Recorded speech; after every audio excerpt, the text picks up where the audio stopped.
In Madison joined in the protest today, marching through downtown. As Pete Zervakis reports, those demonstrators also called for changes to the justice system in Dane County.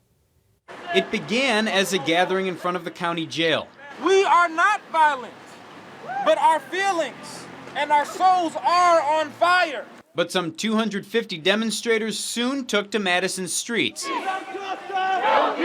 Madison police closed several streets around the courthouse and the Capitol as protesters marched today. A police spokesperson said, "We're just going to let them do their thing and wait until the protests have concluded."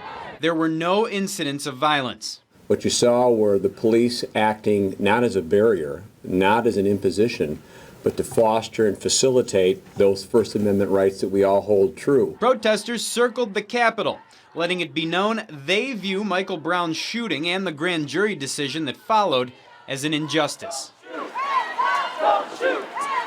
Don't shoot! Demonstrators also called for the immediate release of people currently locked up in Dane County due to what they called crimes of poverty. The protesters said minorities are disproportionately incarcerated. This is not just about Mike Brown. This is about an unjust system. Protesters also said they oppose the building of a new county jail, which the sheriff has supported. Sheriff Dave Mahoney was in attendance. We are here to take to the streets. Protesters say they hope their messages were heard. I hope that this protest is about raising awareness and it's really about galvanizing more people behind the cause. So I would hope that it gets into the minds of politicians and policymakers and people who have the power to institute change.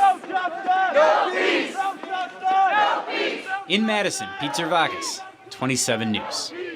The protesters ended their march at the City-County building, went in and staged a sit-in at the meeting of the county's Public Protection and Judiciary Committee, which oversees criminal justice matters. Now, we did contact the sheriff's office to get a comment, but Sheriff Dave Mahoney was not available to speak with us tonight.